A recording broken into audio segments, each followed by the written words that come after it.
이번 책은 박경리 대하소설 토지입니다. 자, 토지의 이 지도를 한번 보겠습니다. 지리산이 보이죠? 경상남도 하동입니다. 이 하동의 섬진강을 따라서 이렇게 쭉 올라오다 보면 여기 평사리 마을, 이 평사리 마을의 최참반댁내로 들어가 보겠습니다. 그 중에서도요, 지금은 5살인 서희를 중심으로 한번 올라가 보겠습니다. 지금 이 서희가요, 땅바닥에 엎어진 채 엄마를 데려오라고 패약을 부리기 시작하는데요. 몸을 길게 뻗고 두 다리를 버둥거리며 울고 있습니다. 그때 친모인 봉순이 엄마와 그 다음에 그 노비인 사모리가 쩔쩔매면서 서희를 달래려고 하는데요. 자, 그때 그의 울음소리가 하도 커서 지금 할머니, 윤씨 부인이 할머니입니다. 이 할머니가 그 소리를 듣고요, 서희에게 나와서 서희를 꾸짖기 시작합니다. 끝이지 못하겠느냐? 서희는 악을 쓰며 엎어진 채 두 다리를 버둥거리며 울부짖었다. 윤씨 손의 회초리가 버둥거리는 서희 다리를 내리친다. 뜰 아래서 봉순내가 울먹거렸다. 한 번, 두 번, 세 번 연한 종아리는 이내 붉은 줄이 그어졌다. 서희는 빨딱 몸을 일으켰다. 그는 운목에 놓아둔 반지꼬리에서 손에 잡히는 대로, 그것은 실꾸리였으나 실꾸리를 집어 팽개쳤다. 순간 윤씨의 얼음장 같은 눈에 놀라움이 떠올랐다. 이윽고 윤씨 입가에 경련 같은 미소가 번진다. 그뇽 고집도. 윤씨는 만족한 듯 뇌더니 방에서 나왔다. 마당 귀에 회초리를 버린 윤씨는 아무 말 없이 별당에서 나가버렸다. 방 안으로 쫓아 들어온 봉순내는 파랗게 까무러친 서희를 안았고 사모리는 냉수를 가져와서 아이 얼굴에 뿜는다. 자, 그럼 서희가 이렇게 대성통곡을 하고 태약을 부리는 그 이유가요, 바로 어머니인 별당 아씨가 노비인 구천이, 김환이 바로 노비 구천이입니다. 노비와 야반 도주를 해버린 것입니다. 그러면 엄마가 노비와 야반 도주한 이유는요. 자, 이유를 먼저 밝히기 전에요, 어느 날 도망치게 되었냐면요, 그 아버지 여기 있잖아요. 아버지 치수가 아버지의 스승인 그 장암 선생의 병문안을 가던 날이었습니다. 그날 구천이와 별당 아씨가 서로, 자, 이들 두 사이가 서로 어떤 불륜의 사이인 것을 알고요, 할머니가 그들을 고방에 가둬버렸습니다. 그런데 그날 밤에 누군가 그 고방 문을 열어준 것이었죠. 그 고방 문을 열어준 사람이 바로 할머니였습니다. 자, 그러면요, 어떻게 이 아버지는 그럼 엄마와 어떤 사이였었냐면, 아버지는 엄마를 전혀 사랑하지 않았습니다. 딸인 서희도 사랑하지 않음을 알 수가 있는데요. 그러면은 아버지와 치수 사이에는, 그러니까 아버지 치수와 할머니인 윤씨 부인 사이에서는 보이지 않는 강이 흐르는 것 같았는데요. 그 부분을 살짝 들어가 보시겠습니다. 이 권에, 그러니까 오늘은 1, 2, 3권만 이렇게 왔다 갔다 한번 해보겠습니다. 이 권의 78페이지인데요. 윤씨 부인은 지나간 늦가을 최치수가 장암 선생의 병문안을 위해 떠나던 날 자신이 이를 그리쳤음을 깨닫는다. 치수 없는 틈을 타서 서둘렀기 때문에 그렇기도 했으려니와 윤씨 부인은 그들 불륜의 남녀를 위해 피신처까지는 마련해 주질 못했다기보다 안 했었는지도 모른다. 치수도 자식이며 환희도 자식이다. 서로가 다 불어난 형제는 윤씨 부인에게는 무서운 고문의 도구여 끊지 못할 혈육이여 가슴에 사무치게 사랑하는 아들이다. 10년 20년 세월 동안 윤씨 부인은 저울에 추였으며 어느 편에도 기울 수 없는 양편 먼 거리에 두 아들은 존재하고 있었다. 치수를 가까이 하지 못한 것은 물론 죄의식 때문이나 그보다 젖꼭지 한번 물리지 않고 버린 자식에 대한 연민 탓이기도 했었다. 환희를 돌보지 못한 일 역시 치수에 대한 의무와 애정 탓이 아니었던가. 결국 10년, 20년 세월 동안 윤씨 부인은 어느 편에도 기울 수 없는 저울에 초과되어 살아왔었다. 치수의 눈을 피하여 환희를 도망가게 하면서도 피신처까지는 마련치 못한 이유가 바로 그것이었다. 뻗쳐줄 어미의 손길을 결박당한 채 감내해온 세월이 윤씨는 아직도 많이 남았는가를 생각해 보는 것이다.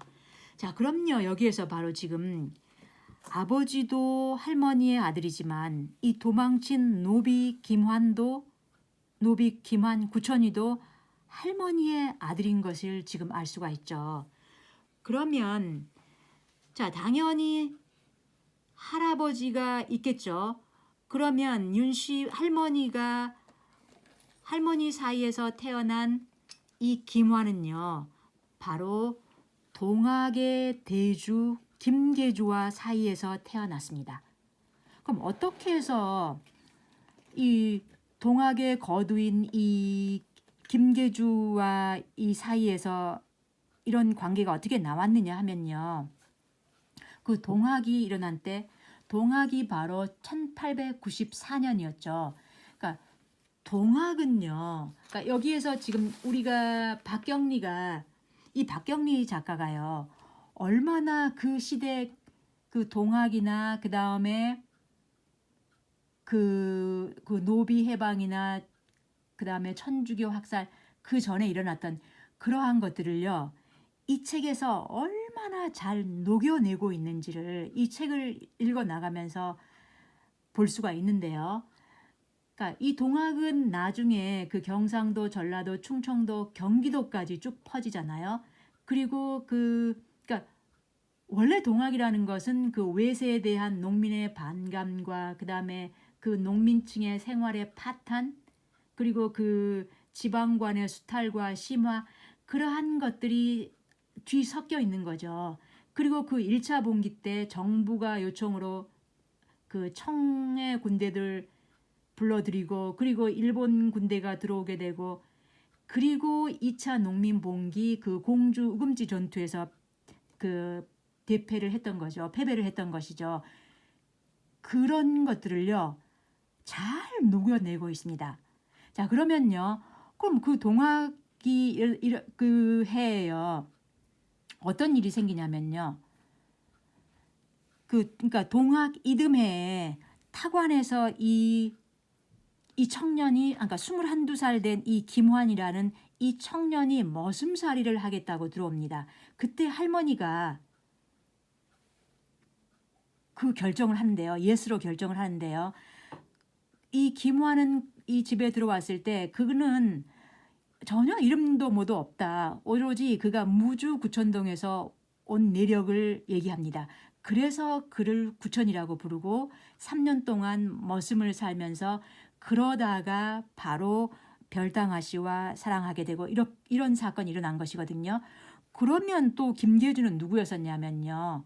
김계주가 바로 그러니까 할머니 윤씨 부인이요. 할머니가 처음에 보여준 이 지도, 그러니까 이 지도 보면은 그 지리산 밑에 여기 보면 이 천은사라는 절이 보이시죠? 여기 이 천은사에 그러니까 100일 기도를 갔던 것입니다. 그 100일 기도를 간 이유가 최치수가 정말 허약체질로 병약했거든요. 그것을 위해서 지금 100일 기도를 갔는데 이 천은사에 가 있을 때요. 그때 그 절의 선사가 바로 우관선사였거든요. 근데 우관선사의 동생인 김계주가 바로 할머니를 겁탈한 것입니다. 그래서 할머니가 산에서 목을 매려고 했는데 그때 그 노비인 바우 할아범과 갓난 할머니가 그 할머니를 구해서요. 그 할머니가 지금 집에 돌아왔지만 할머니는 병약한 상태입니다. 그래서 할머니를 자, 그럼 그 할머니의 지금 이 상황을 알고 있는 사람이 누구냐면요. 그러니까 바우 할아범과 갓난 할머니, 그리고 무당인 봉순네. 그다음에 그러니까 그 봉순네가 그 구주를 할 때요. 구슬을 했었는데 할머니를 살리기 위해서 그 무당이 며칠 밤낮을 구슬하면서 온몸에 그 땀을 흘리면서 영신의 힘이 부족하여서 원기들이 떠나지 않으려고 하니 절로 피신하여 종적도 없이 그 해를 넘겨야만이 살 수 있다고 증조 할머니 앞에서 얘기하는 거죠. 그런 사연으로 인해서 할머니가 절로 다시 떠나는 것입니다. 자, 그리고 할머니가 그럼 절로 가기 전에요. 그 할머니를 진맥한 사람이 바로 누구였었냐면은 문의원이었습니다. 그 의원이 바로 할머니를 진맥하면서 할머니의 그 맥 속에서 태기가 있음을, 그러니까 임신을 했으면 알아내는 거죠. 그러니까 그 사람들이 다 그걸 비밀로 한 것입니다. 그러니까 문의원, 그리고 우관선사, 그 다음에 바우 할아범과 갓난 할멈, 그리고 무단 월선내, 그 다음에 그 김서방, 이러한 사람들이 모두 할머니 편이었던 거죠. 자, 그러면 지금 아버지 치수와 사이에서는 그러면은요, 조금 더 들어가 보겠습니다. 아버지와 할머니 사이에서는 어떻게 이렇게 냉랭한 강이 흐르고 있는지. 그럼 그때 할머니가 절로 들어가 버렸을 때 아버지는 그럼 그것을 어떻게 이겨내냐면요. 이겨내고 그거를 그 사이에 어떤 일이 또 있었냐 하면요. 자, 어머니가 없는 그의 여름은 참으로 무덥고 길었었다. 아버지가 본 이야기입니다. 할머니는 애써 치수의 어미 생각은 마음을 달래려 했으나 그는 할머니를 좋아하지 않았다. 밤에는 집에서 빠져나가 강가에 가서 개똥벌레를 잡았고 낮이면 뒷동산에 올라가서 풀피리를 불며 울었다. 그는 어머니가 영영 돌아오지 않을 것 같은 생각이 들었던 것이다. 그런가 하면 마구간에서 말채찍을 들고 나와 일하는 하인들의 등을 때리며 심통을 부렸고 계집종들을 못살게 들볶았다. 자, 이렇게 하면서 특히 그러니까 무당 월선내의 딸 월선이를 더욱더 미워하여 이 머리끄덩이를 꺼두르고 발길질을 하곤 했는데요. 한 번은 월선내가 이 꼴을 보면서 그 도련님에게 빌기 시작합니다. 그러니까 치수를 따라오면서 계속 비는데요. 네가 우리 어머니를 절에 보냈지 하고 얘기하자 쇳내가 잘못했습니다 하고 계속 빕니다. 영신을 속이시니 벌을 받을 깁니다. 자, 그리고 이듬해 바로 어머니가 가마를 타고 다시 돌아왔는데요. 그 부분을 한번 보겠습니다. 어머님, 마음이 급하여 가마를 따르며 불렀으나 가마 안에서는 아무 대답이 없었다. 가마가 내려지고 어머니가 뜰에 나섰을 때 치수는 그 얼굴을 지금도 잊지 못한다. 백납으로 빚은 사람 같았다. 모습은 그렇다 치고 어머니가 자기를 보는 순간 한 발 뒤로 물러서며 도망갈 곳을 찾듯이 이리저리 뒤돌아보는 게 아닌가. 어머님, 불렀을 때 어머니의 눈은 불꽃이 튀는 듯 험악했다. 그토록 오랜 시일 이별하여 꿈에 그리던 어머니가 그동안 잘 있었느냐 하며 부드러운 손길로 등을 어루만져줄 줄 알았던 어머니가 저럴 수 있는지 치수는 눈앞이 캄캄했다. 어머니는 할머니에게 인사를 올린 뒤 별당에 들었고 별당문은 꼭 닫혀진 채 해는 저물고 말았다. 이때부터 모자 사이에는 보이지 않는 강물이 흐르기 시작했다. 이유를 알 수 없는 거부였다. 무슨 까닭으로 자애스럽던 어머니는 남보다 먼 사람이 되어버렸는지 모를 일이었다. 치수의 소년 시절은 어둡고 고독했다. 허약하여 본시부터 신경질적인 성격은 차츰 잔인성을 띠었으며 방약 무인의 젊은이로 성장했다. 자, 그리고 바로 그 할머니가 절에서 돌아온 그의 동짓딸 나이 13살의 아버지가 성례를 치렀던 것입니다. 자, 그리고 아버지는 자, 그러니까 첫 번째 부인과 사별하게 되고 두 번째 이 별당아 씨와 결혼하였던 것인 건데요. 자, 아버지의 기억 속에서는요, 계속 남아 있습니다.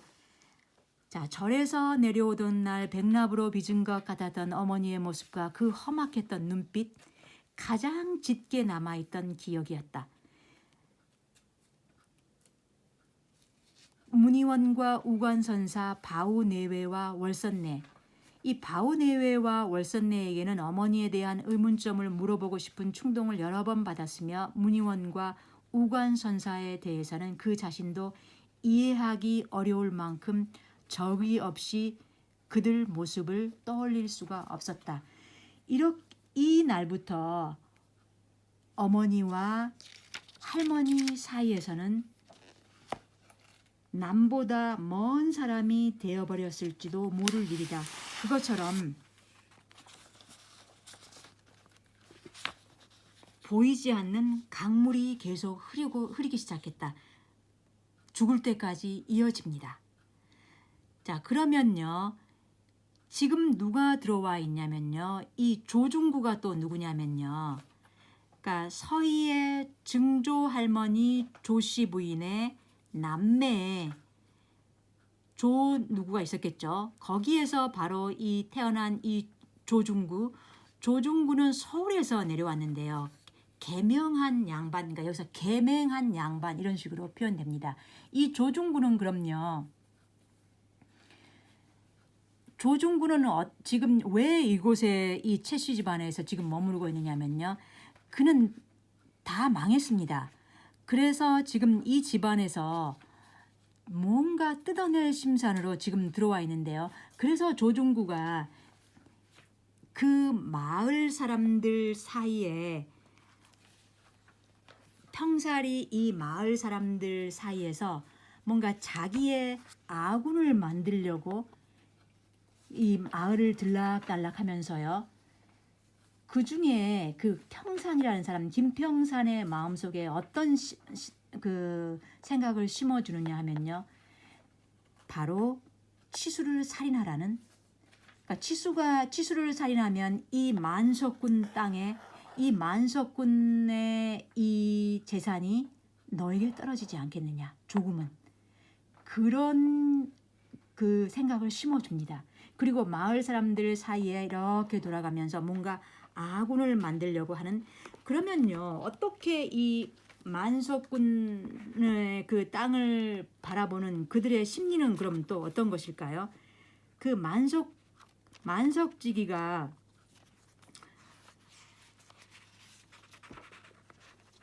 어떻게 그 재산을 가지고 있는 그 양반을 바라보는 그들의 내면에 어떤 생각들이 들어있는지 바로 1권의 96페이지를 한번 들여다보겠습니다. 최참판내도 옛날 옛적 고리적부터 만석군이더나 조상적의 백성들 피 빨아모은 재산 아니가 흉년에는 보리 한 마리에 논 뺏어서 모은 재물 아니가 옛적에는 선비들이 이 마을을 지날 때 부채로 얼굴 가리고 최참판내 고래 등 같은 집 외면하고 갔다카더라. 돈 있신께 도둑놈도 양반이구나. 돈 있신께 종놈도 마부 부리더라. 죄 안 짓고 어찌 돈을 모으노. 하늘에서 땅덩이가 뚝 떨어지나 땅에서 금덩이가 솟아오르나 사람의 도리를 지키서 부자가 되나 양반이 되나 얼마나 남의 등을 쳐서 간을 꺼내 먹는가. 그 수단에 따라 부자도 되고 양반도 되고. 자, 지금 할머니는 어떤 어려운 그 흉년이 들은 그런 어려운 때는 곡식을 풀어주고 있지만 그 밑에 깔린 심리 속에는 저러한 것들이 들어 있습니다. 그래서 그 심리를 이렇게 건드려서 조중구가 지금 김평산의 마음속에 그런 욕심을 집어넣는데요. 바로 그 조중구가 불어넣은 그 욕심을 채우려고 김평산이 공모를 합니다. 그 집안에 있는 바로 누구냐면 귀녀와 그 다음에 그 마을의 칠성이 이들과 공모를 해서 아버지 치수를 죽이려고 하는 거죠. 이 서희의 아버지요. 그래서 그들이요. 이들의 그 공모가 지금 계속 이렇게 점점 더 커져 나가고 있습니다. 그러면 할머니가 어떻게 이 집안은 이 불을 일으키게 되었었느냐 하면요. 아까 그 부분도 있고요. 또한 할머니가 많은 재산을 가지고 들어오기도 했습니다. 그럼 할머니의 이 집안의 이 윤씨 집안은요. 친정이 남원이었거든요. 근데 보면 1866년 그 흥선대원군 때 그 천주교 학살이요. 그 9명의 프랑스 신부와 그 수천 명의 조선인 천주교들을 처형했던 그때 그 천주교 그 학살 때요. 그러니까 윤씨 집안도 천주교되었습니다. 그래서 그러니까 서희의 외중조부인 이 윤익로, 그러니까 그 외중조분의 집안이 한마디로 연기가 사라지듯이 모두가 다 몰살되어 버린 것입니다. 그러니까 일가가 다 몰살되어 버린 것이죠. 그래서 사실은 할머니도 이제 윤씨 집안의 마지막으로 남아있는 이 처지가 된 것이죠. 자, 그러면요. 지금 이렇게, 그러니까 지금은 그러니까 요 첫 번째 시작이 고종, 그러니까 1897년이면 고종 34년이죠. 이때 시작이지만 우리가 읽으면서는 이 책을 읽어 나가면서는 계속 그 전에 있었던 천주교 학살이나 그 다음에 그 1893년 그 노비 해방 있잖아요. 고종 31년에 공사 노비를 폐지한 거. 그 노비가 무슨 서울 그런 데서는 그런 제도가 더 빨리 먹혔을지도 모르지만 이 시골에서는 전혀 변화가 없습니다. 자, 그러면요. 그 아버지가 이제 이 조중구가 또 어떤 것을 아버지를 어떻게 제안을 하냐면요. 아버지한테 사냥을 제안합니다. 그래서 엽총을 구매할 것을 슬슬 이렇게 바람을 넣는데요. 그렇게 해서 아버지에게 거금을 받아서 자기가 가지고 있는 그 인맥들을 통해서 일본인 사람 있잖아요. 그러한 인맥들을 통해서 바로 엽총을 구매해 옵니다. 그리고 그 도망친 엄마와 그 종 구천이 있잖아요. 그들이 지금 상거지가 돼서 지리산 속에 숨어 있다는 이러한 소문이 떠돌게 됩니다. 그래서 그들을 잡으려고 지금 그 포수를 앞세우고 그리고 자기 그러니까 그 노비 중에서 그 수동이를 데리고 지리산으로 들어가서 사냥을 시작합니다. 그 이유는 바로 이들을 잡기 위한 것이었죠. 자, 그럴 때요. 아버지는 엄청 병약하게 나오고 서희가 아버지를 한 번씩 문안 인사 들을 때마다 서희가 무서워서 거의 토하기 직전의 상태까지 가고 그러거든요. 그럼 이때 아버지의 상태가 또 어떻게 변하냐면요.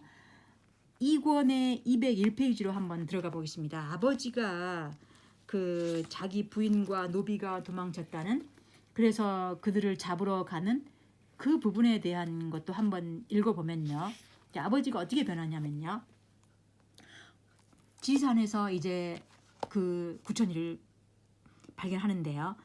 구천이를 발견한 후 이틀 동안 취수의 모습은 아주 발랄했으며 줄기차고 정력적으로 보였다.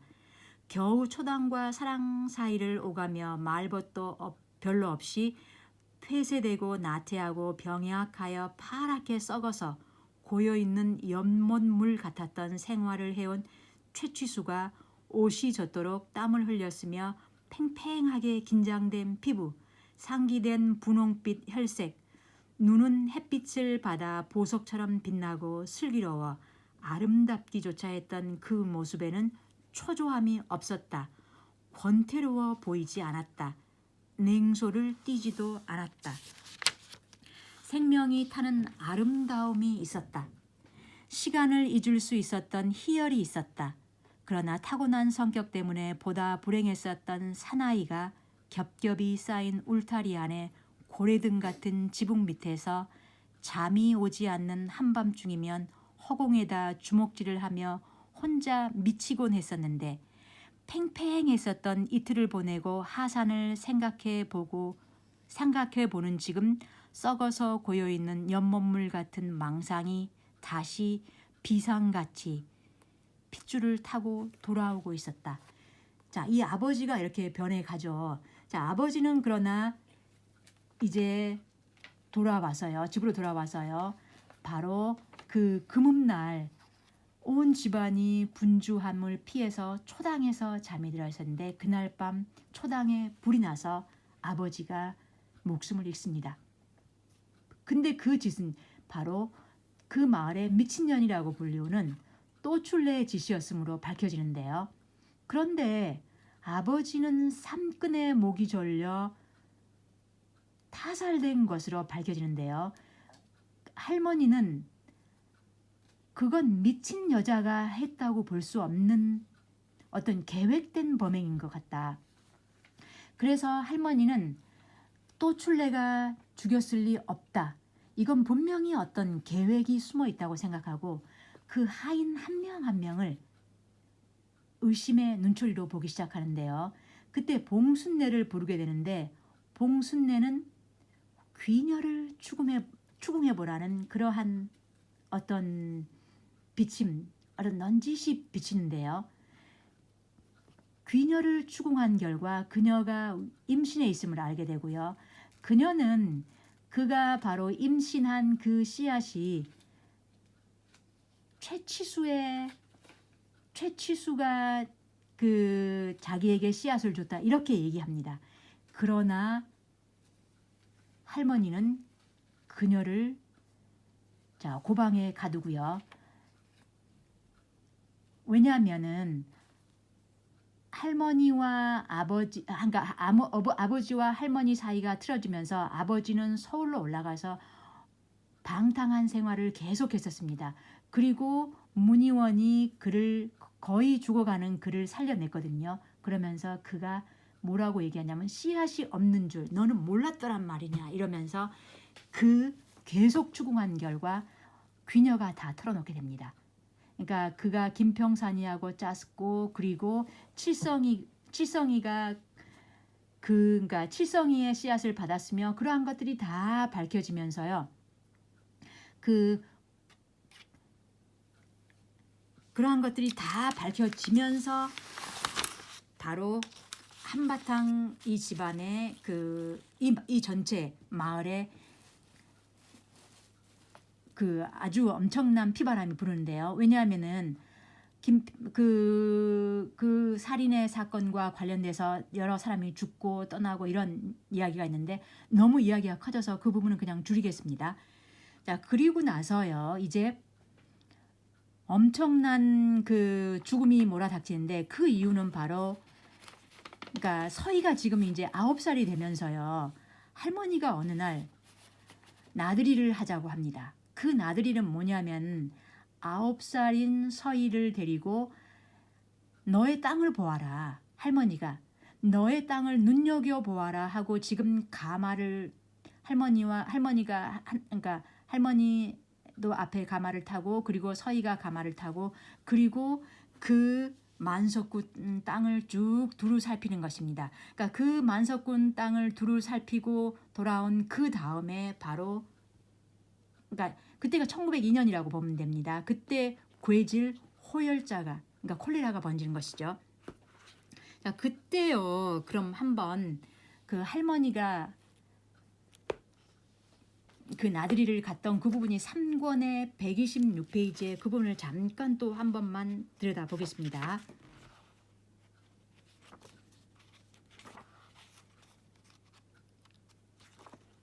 자, 가마에 앉은 윤씨 부인은 윤보를 안다.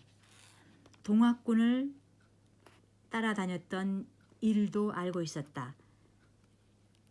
방금 부르던 노래는 자기를 향한 조롱인 것을 느끼고 있었다. 그러나 그는 최참판 댁의 소작인도 아니여 상민이지만 어느 누구에게도 매여 살기를 싫어하는 자유인이며 방랑자여 자기 존엄을 위해서는 한치의 양보도 없는 대담한 사내라는 것도 윤씨 부인은 알고 있다. 쓴 웃음을 띠고 윤씨 부인은 햇빛이 튀고 있는 강변을 바라본다. 머지않은 날 최참판 댁의 그 기나긴 역사는 끝이 날 것이요 양반 계급이 무너질 것을 예감하는 것이다. 윤씨 부인은 최씨 집안이 무너질 것이요 양반 계급이 무너질 것이라는 예감과 함께 자기 자신에게도 최후가 얼마 남지 않았으리라는 것을 느낀다. 그러나 그는 초조하거나 불안하지가 않았다. 이제 겨우 서희는 9살이 아닌가. 앞으로 몇 달이 지나면 10살이 될 것이다. 그 어린 서희를 두고 불안을 느끼지 않는 자신이 스스로 이상해지기도 했다. 친애했던 사람들은 누구였던가. 문희원이 있었고 월선내가 있었고 바우네베가 있었다. 윤씨 부인은 그들에게 애정을 느꼈으며 신분을 느끼지 않았었다. 그리고 또 우관 스님이 있다. 아들 환희가 있고 환희 아비가 있었다. 그들은 신분의 희생자들이다. 자, 환희 아비란 바로 아까 말했던 그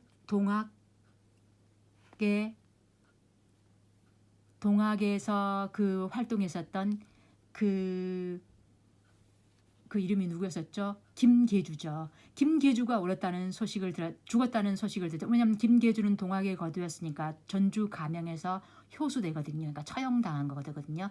그 소식을 들었을 때 할머니는 한 줄기 눈물을 흘립니다. 이 나들이를 끝으로요.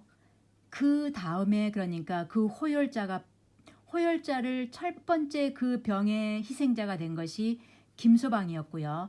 김서방이 죽고 이어서 도리, 봉순내, 할머니 그리고 문희원도 죽고요. 이와 같이 앞으로 서희의 기둥이 될 만한 인물들은 모두 그 호열자의 희생자가 됩니다. 그때 어떻게 변하냐면요. 대들보가 부러지고 기둥이 빠져나간 것이나 다름없다. 자, 이제 서희의 아군은 그럼 누구냐면요. 그 사냥을 나갔다가 불구가 되어서 돌아온 그 다리 불구가 된 수동이는 절룩거리며 서희를 돌보고요.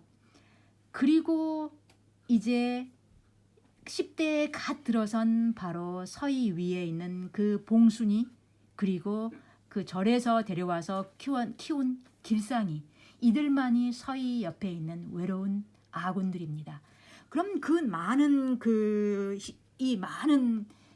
이 인물들, 이 많은 이 노비들은 그럼 누구의 편이 돼버렸냐면요. 눈치를 보고 있거나 아니면은 그 아까 서울에서 그 재산을 노리고 온 조중구 있잖아요. 이 조중구 편에 들어서 버린 것입니다. 왜냐하면 이제 이 별당에 드러난 이 서희보다 이 암체를 차지하고 있는 조중구가 바로 이 만석군의 살림을 좌지우지하고 있거든요. 그래서 마을 사람들도 하나둘 이 조중구 편에 들어가는 것이죠. 그래서 서희의 아군은 지금 한마디로 서희의 입장이 바람 앞에 등잔불이 되어버렸고 그리고 굴러 들어온 이 조중구라는 이 돌이 이 집안을 지금 좌지우지하고 있습니다. 자, 서희는 어떤 다짐을 할까요? 지금 이런 입장이 돼버리자 서희는 이런 다짐을 합니다. 자, 그것이 바로 3권의 서희의 다짐을 한번 보면요. 3권의 394페이지인데요. 어디 두고 보아라. 내 나이 어리다고 내 처지가 적막강산이라고 지금은 나를 얕잡아 보지만 어디 두고 보아라. 그런 앙심은 이미 아이가 가지는 성질의 것은 아니었다. 그것을 두려워하는 사람은 역시 조중구다. 아침이면 봉순이를 거느리고 서희는 윤씨 부인 상청에 나가 상식을 올리고 곡을 하는데 조중구는 그 소리가 질색이었다. 온갖 저주와 최씨 가문을 마지막까지 지키어 나갈 것을 맹세하는 것 같은 저주와 다짐을 하기 위해 해가 지고 다음 날이 새어 상청에 나가기를 기다린 듯 처절한 울음이었다. 날로 새롭게 날로 결심을 굳히듯 곡성을 들을 때마다 조중구는 한기를 느끼곤 했다. 봉순이의 말을 들으면서도 전혀 딴 생각 때문에 서희 가슴은 터지는 듯하였다. 어머님 데려오라 하며 울었던 어릴 적 일이 머릿속에 가득 들어차서 슬픈 시절, 어미가 보고 싶어 울었던 나날이 선명하게 눈앞에 떠오른다. 어미에 대한 그리움은 아직도 그에게서 떨어버릴 수 없는 집념이다. 그 끈질긴 감정 속에서 그리움뿐만 아니라 원망과 증오가 함께 있었다. 남의 사내를 따라 어린 자식을 버리고 간 어미, 그것은 자식에 대한 배반이며 하인 놈을 따라간 어미, 그것은 서희 마음에 씻지 못할 오역을 심어준 죄악이었다. 흐미하게 그러다가 확실하게 알아버린 사실들, 주로 주책 없는 김서방댁 말에서 알게 된 일이지만 절대적인 권위의식 속에 자란 그에게는 잊으려야 잊을 수 없는 그리움과 마찬가지로 그 오욕 또한 잊을 수 없고 견디기 어려운 것이었다. 자, 그러면요. 지금 이렇게 그러니까 지금 바람 앞에 이 등잔불이 된 이 서희 쪽의 이 세계가 어떻게 펼쳐질지 저는 지금 1, 2, 3권의 그 앞부분만을 지금 살짝 다뤘는데 그 방대한 이 대하소설 토지를 전체 다루기를 능력 박힌 것 같아서 좀 더 읽어보고요. 그러면서 저 또한 이 책을 끝까지 읽어 나가겠다는 의지를 다지면서 이번 리뷰를 여기서 마치겠습니다. 끝까지 들어주셔서 고맙습니다.